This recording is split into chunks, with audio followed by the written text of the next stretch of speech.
In this lesson, let's talk about the search engine algorithms that you're most likely to encounter and have to deal with when updated. So there's always adjustments going on behind the scenes with improvements and little feature updates around the way that search engine results are displayed, including major algorithm updates. So here you can see just between, 2000 and 2013, there's all kinds of innovation that takes place. Let's discuss the main algorithm updates, though, that you should be familiar with. So in 2010, there was a major improvement to the Google search algorithm. This was the major rewrite of the algorithm called caffeine. So caffeine, in large part, was based on the freshness of articles. So you can imagine news sites that had breaking news and they had new pages on their sites. How does the newness or the freshness of those articles contend against articles that had been around a long time that might have a lot more links to them, right? You can imagine that the importance of that and the value of that page might not surface if you're working off of only inbound links. So a big problem, and caffeine was developed to solve that. However, because of this radical reshuffling of the results, caffeine required a series of patches. So let's look at some of those patches and those updates as they came out. In 2011, there was an update that was called Panda. Now, these algorithms or these patches to the algorithm continue today. So you'll see that Panda updates continually occur. And Panda is really about identifying quality of pages. So the importance of inbound links, for example, and trying to degrade content that's considered thin content. How do we identify thin content? How do we make sure that doesn't make it into the index or that it doesn't show up in search result pages? That's very Panda. So 2011, Panda came out.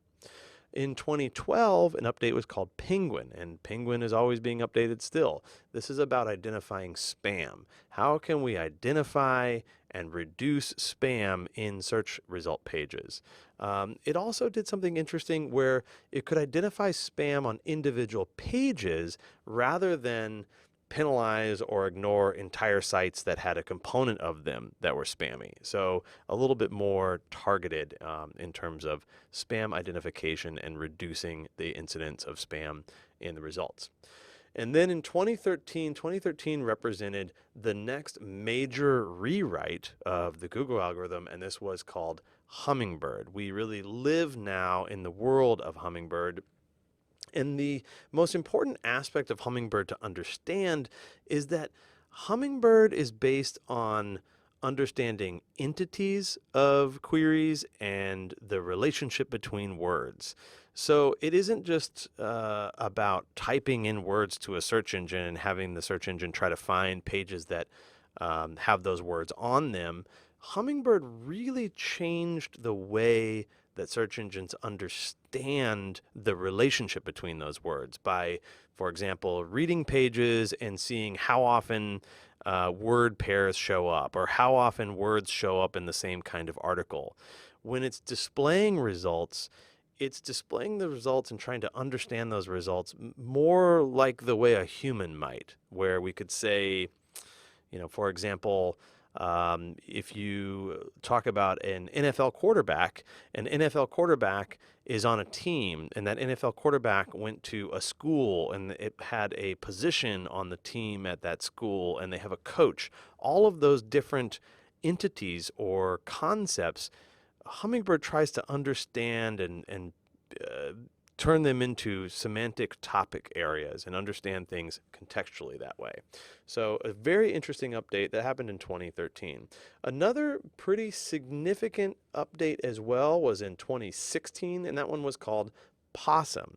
Now, Possum specifically relates to local results, that is, results that display map packs.